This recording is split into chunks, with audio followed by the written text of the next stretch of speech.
गुरुवारी रात्रीपासून मुंबईमध्ये मान्सूनपूर्व पावसानं जोरदार हजेरी लावली असताना येत्या 24 तासांमध्ये मुंबईमध्ये मुसळधार पावसाचा इशारा स्कायमेटनं दिलाय। आपत्ती व्यवस्थापन केंद्रानं मुंबईला सतर्कतेचा इशारा दिलाय। दरम्यान मुंबई शहर आणि उपनगरांमध्ये पावसाची बॅटिंग सुरूच आहे। कांदिवली, मालाड, अंधेरी, दहिसर, बोरिवली, मीरा रोड या भागांमध्ये पावसानं चांगलीच हजेरी लावली आहे। कोकणवासियांच्या सेवेसाठी एसटी महामंडळाची मुंबई ते रत्नागिरी अशी वातानुकूलित शिवशाही बस सेवा आता सुरू झाली आहे। रोज रात्री 9:15 वाजता ही बस मुंबई सेंट्रलच्या एसटी डेपोवरून रत्नागिरीसाठी रवाना होईल। लोकांना चांगल्या सुविधा उपलब्ध व्हाव्या म्हणून ही बस सेवा सुरू करण्यात आलेली आहे। काल पहिल्याच दिवशी या सेवेला चांगला प्रतिसाद मिळाला।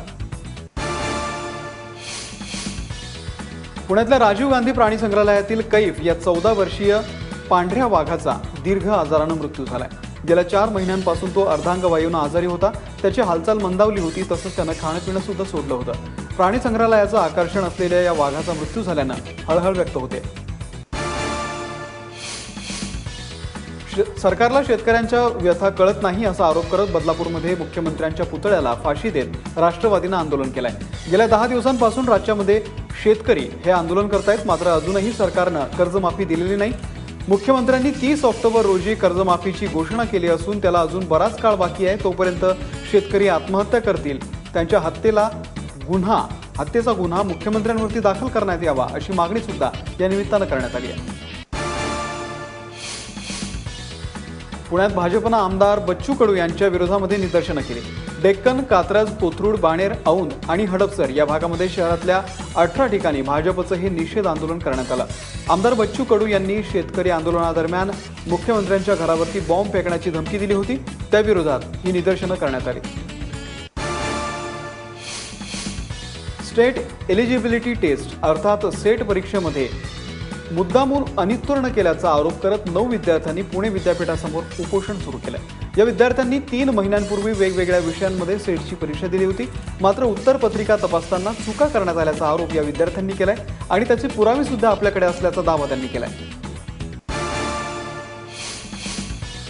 मुंबईच्या कांदिवलीमधल्या समतानगरमध्ये प्रेमी युगलाचे मृतदेह सापडल्यानं एकच खळबळ उडाली आहे। 35 वर्षीय कृष्णा वडके आणि 21 वर्षीय नीलम भोईर अशी मृतांची नावं आहेत। समतानगरमधील काली माता मंदिराजवळच्या एका झाडाला दोघांचेही मृतदेह फास घेतलेल्या अवस्थेमध्ये आढळून आले आहेत।